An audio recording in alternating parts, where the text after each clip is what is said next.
and the beer, as you can see, foamed up, and I didn't notice it, and it dripped out, and it dripped right to a very special place on my pants. You want to see this? And how much time do you have before you go on stage? Probably about 30 seconds. Okay.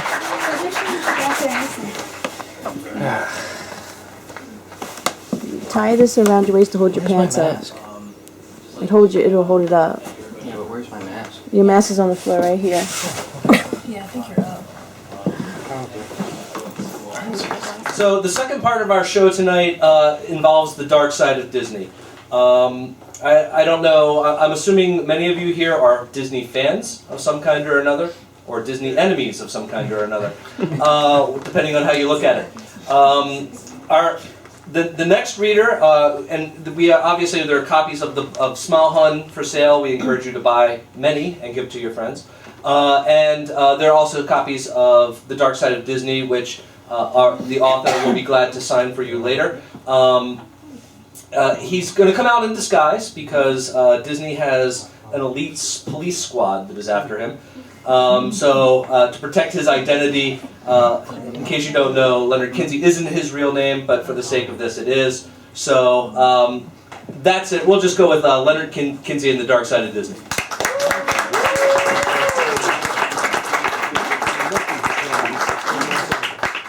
Patrick, you're so tall, and I'm so short.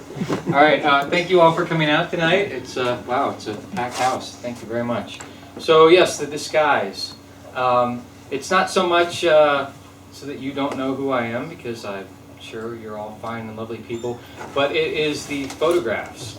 So I was warned recently after posting a video of that I'm going to show tonight. Actually, I was warned by a high-level person that I was kind of on thin ice with Disney, and they basically said you're going to be on their BOLO list, which is be on the lookout for it. And that means that my picture would be put up all over the place, and if you see this guy, don't let him into the parks. So I was going to let the disguise kind of go by the wayside until that happened. And so I just don't want pictures of me out there, and I know everyone likes taking pictures these days, which is fine, but yeah, so if they want to put a picture of me up, this is what they're going to get. So we're going to do a few readings tonight and from the book, and then we're going to show a video which I will live narrate. And I'm going to let my cover model and good friend and partner in crime, Draven Star, do the first reading. You ready? There you go.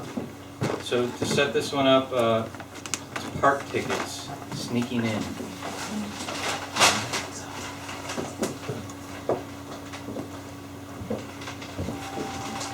It's a warm August morning in 1995 at Epcot.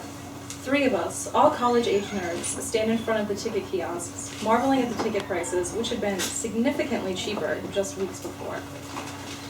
"Fuck this," says Newmeyer, a longtime friend and fellow Disney addict. "I can't afford this shit anymore." He's wearing a black trench coat, a black fedora, and a patchy beard. Not exactly inconspicuous in the middle of the summer, even in these pre-Columbine days. McGeorge, a wiry MacGyver lookalike, stares at Newmeyer. "What can you do?" he asks. "If we want in, we gotta buy a ticket."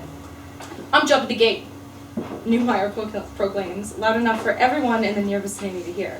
And he proceeds to stand at the gate and on the far right side of the entrance, where the laundry carts used to come in and out, for a good half hour, getting up the nerve.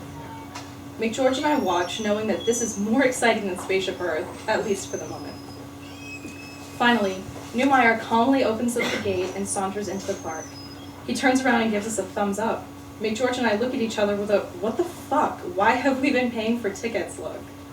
10 seconds later, two security officers wearing Hawaiian shirts walk up alongside Newmeyer and casually take his arms, leading him backstage. He looks back at us in a panic before he disappears behind a facade of manicured plants. This being pre-cell phone days, we simply wait outside the park entrance, passing the time by telling confused tourists that the entire park is inside the big golf ball. Hours later, Newmeyer reappears, disheveled and wiping away tears. "I'm banned from the parks for life. He sobs. I can't ever go back. They took my picture. They took my fucking fingerprints. They made a copy of my driver's license. They took my social security number. They'll send me straight to jail if I come anywhere near here again. Ah, that's bullshit, we say, patting him on the shoulder. Out of all of the people who come here every day, how are they going to keep you out? Newmeyer is consoled, and we go back to our offsite hotel, get drunk, and try, unsuccessfully, to score chicks. The next day, we buy tickets for Disney MGM Studios, and Newmeyer gets in with no problems. He probably forgets about the whole Banned for Life thing. 4 years pass, and Newmeyer calls Disney Reservations to book his honeymoon, asking for a room at the Caribbean Beach Resort for him and his soon-to-be wife. Hold on for a minute, the cast member says after he gives his address and credit card number. Minutes pass. Newmeyer gets a weird, nagging feeling in the pit of his stomach. Something's going on here, he thinks, as he nervously chews the end of the pen he's holding. A different person comes on the line. Sir, we're trying to verify your credit card information. Did you used to live on... asks the stern new voice, reciting Newmeyer's address from 4 years ago. Yeah, sure, says Newmeyer slowly. He jolts at that nagging feeling in the pit of his stomach, suddenly turns into a full-blown memory. Oh, shit, you've got to be kidding me, he whispers, feeling sick. Sir, says the voice on the line, I must inform you that you are not welcome on Walt Disney World property. If we find that you are on the property during these dates, you will be arrested for trespassing. The connection drops abruptly, and Newmeyer is left to tell his fiancée how her dreams of a Disney honeymoon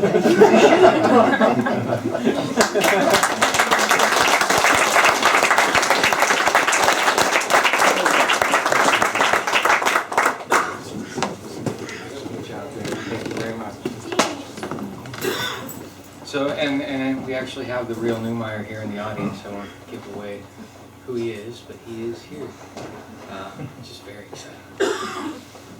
So, I'm going to read a selection. It's called Free Tickets from Timeshare Presentations.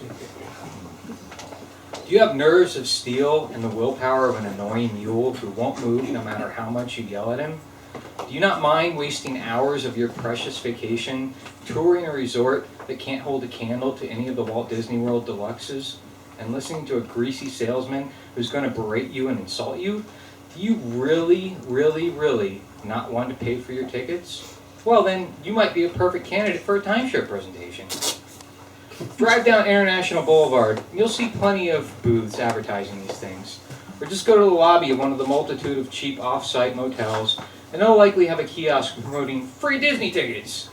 Tell the person at the booth or the kiosk that you're interested in attending the timeshare presentation, and they'll tell you when and where to go. Make sure you get the details up front. Usually you and your spouse need to attend. And in return for 90 minutes of your time, you'll get 2 free tickets to the Walt Disney World Park. If these conditions are not specified in writing, move on to the next booth. But getting into one of these presentations is the easy part. Getting out is the chore. My wife and I discovered this unpleasant dichotomy when we went on a timeshare presentation pretty soon after we were married. We didn't have a lot of spending money, so free tickets seemed like a great way to have some extra cash for a romantic dinner at Le Cellier. Wrong. We scheduled a presentation with the company who'd sent us a mailer months earlier, and they told us they'd pick us up at our Disney resort, so we didn't even need to rent a car. Since we'd used the Disney Magic Express, which is the bus service that takes you straight from the airport to your hotel, taking you hostage essentially, renting a car to get free tickets wouldn't have made much financial sense. But we learned the first lesson of timeshare presentations. Never, ever get into a car with your salesman. Anyway, the sales guy drives up in a nice BMW, and he's got this charming Greek accent, and is wearing a white suit, and he looks like George Hamilton, except not quite as leathery. So there goes my wife, right? She's fawning all over him, and I have to admit the guy's pretty suave. We get in the car, and he actually seems nice, and he shows us pictures of his family, and then tells us how he was a double agent spy for the UK and Greece, which doesn't make much sense, but why would someone lie about that? And then I realize I've been sucked in by this guy, and we've already driven 35 minutes, and I have no idea where we are. Like we're in the middle of a swamp somewhere. I'm a little freaked now, and I try my best to calmly ask George Hamilton where the fuck we are. And he says, oh, we're almost to the resort, but it comes out sounding more like, Oh, we're driving out to a secluded location where I can rape you and your wife and then feed you to the alligators. I look at my wife and with an oh shit expression, and she's still looking at George with googly eyes. But then she sees my expression of horror and suddenly she snaps out of it. Looks out the window at our desolate surroundings, and then she starts freaking out a bit too. Just as I'm about to fucking karate chop George in the throat and steal his car, we actually do pull up to a resort. The first thing we see is a really nice St. Augustine sort of old Spanish building with a bunch of balconies overlooking a big lake with a boat deck. It's pretty impressive. So then it becomes plainly obvious that there's this one nice building in the center and then a bunch of dilapidated husks of identical buildings around the rest of the lake, all abandoned and overgrown and looking like they're covered with mildew or something. It's creepy. George walks us into the main building and into a big conference room where there are a few other couples who have obviously been here a while. He offers us some sodas and cookies and tells us that now we're going to get down to business. So he goes through this whole spiel. It sounds like an awesome deal, and I'm almost convinced. But then I remember that A, we have no money, and B, this place is in the middle of nowhere. Most of the buildings are in ruins, and there's no fucking way I'd ever want a vacation here. Which I pretty much tell George in so many words. Well, he's not fazed a bit. He cuts the price by 50%. Starts going on about how we can trade into other resorts all around the world, blah, blah, blah. We hear a champagne cork pop a few tables over as a beaten-down couple celebrates their new major investment. George looks agitated, and it goes downhill from there.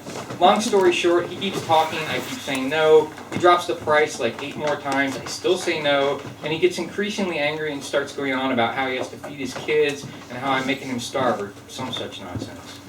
That's when I look at my watch and notice 3 hours have gone by since we left our resort. Now I'm pissed.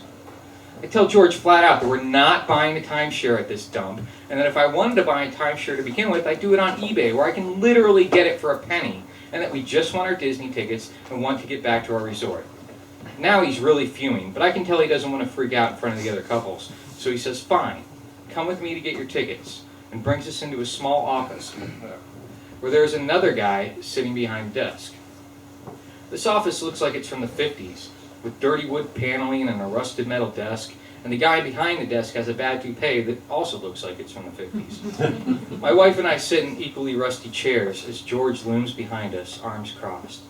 So then toupee guy proceeds to basically yell at us for 10 minutes about how we're shitty people because we've wasted George's time. Now he might get fired, and he's yelling at me about how I'm a cheapskate, and it's really pretty awful, and my wife is crying, but I don't want to hit the guy because I want to get out of there with our Disney tickets, and if I knock him out, we probably won't get them. So I just sit there and smile, and finally he stops yelling, and I calmly say, I want my goddamn tickets, and I want to go back to our resort now, or I'm calling the police, and I'm telling them you kidnapped us. Well, this shuts toupee guy up, and he slams down the 2 vouchers, they're not even tickets, on the metal table, and rust flies up everywhere. Here's your goddamn tickets, you motherfuckers, he's yelling, beat red. But we're not driving you back. Read the contract. It says nothing about return transportation. Ha ha ha! Get the hell out of my face! He screams as his toupee flops around, and he points to a door. Him and George are laughing, and they're calling us motherfuckers as we walk out the door, which leads to a rickety fire escape ladder, which ends next to a dumpster with what looks like a swamp around it. So we finally get down there, and our shoes and socks are ruined from the swamp mud, and I end up calling our resort back at Disney because I have no idea where we are, and I'm not sure what else to do. Luckily, they know exactly where we are, obviously having received the same phone call many times, and they call a cab for us. The cab ends up costing over $120, which is almost as much as the fucking tickets cost, more if you count our ruined shoes. We end up getting back to our resort almost 6 hours after we left, so we basically wasted a whole day of our vacation. Plus, we missed our Le Cellier reservations. Fail. My wife and I laugh about it now, but at the time it wasn't funny, and it nearly ruined our vacation. Totally not worth it. Although, from what I've been told, the Disney Vacation Club timeshare tours are quite nice. The salespeople are ultra low pressure, and you can get ice cream and fast passes. But they still get pissed if you tell them you're going to buy resale instead. So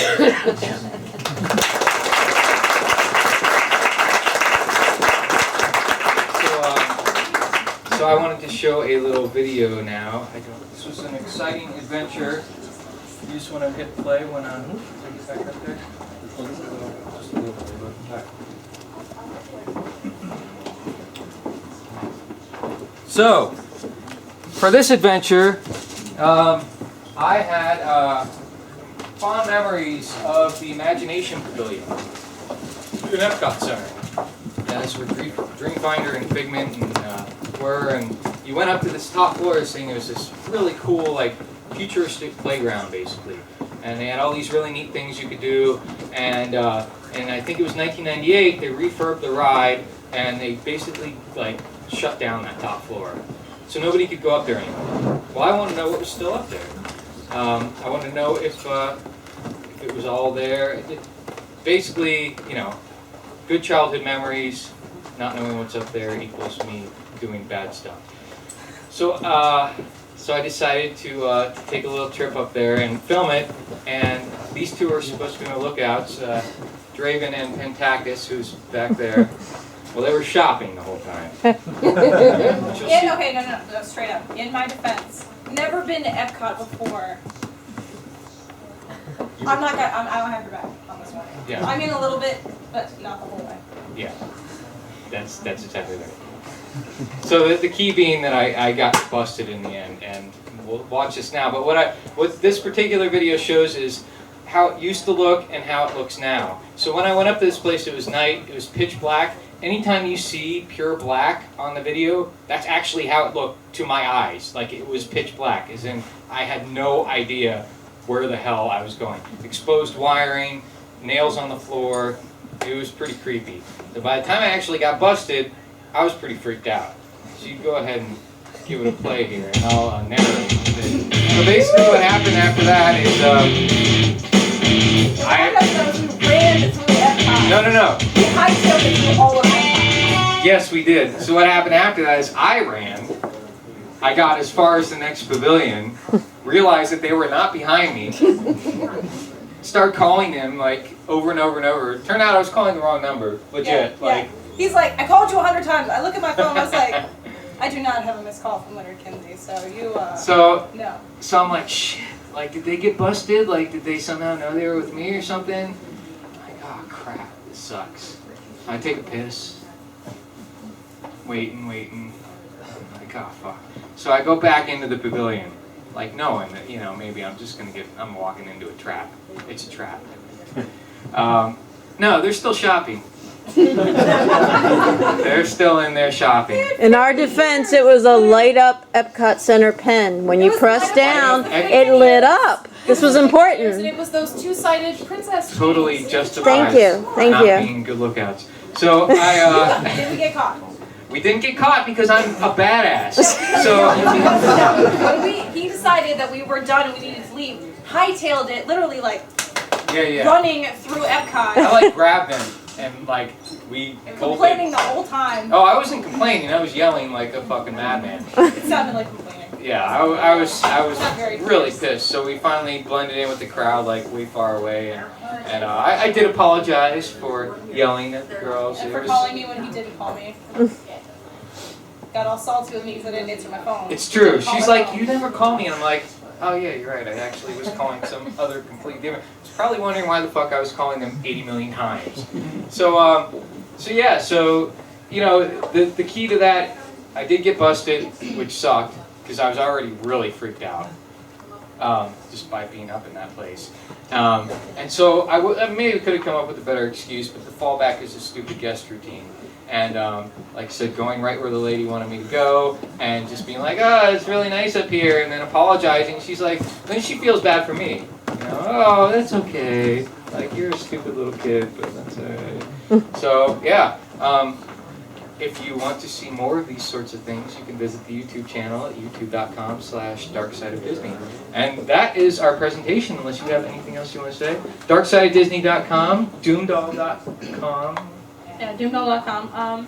We obviously have a lot of copies of the book for sale that we're both selling. I have glossy 8x10s that I will be signing and selling for like $5. They're real nice though. So it's okay. They are very nice. And you know, posing for pictures, whatever you guys want. If there's any questions you want answered, you know, we're gonna be hanging out and we're down for whatever. We'll be here.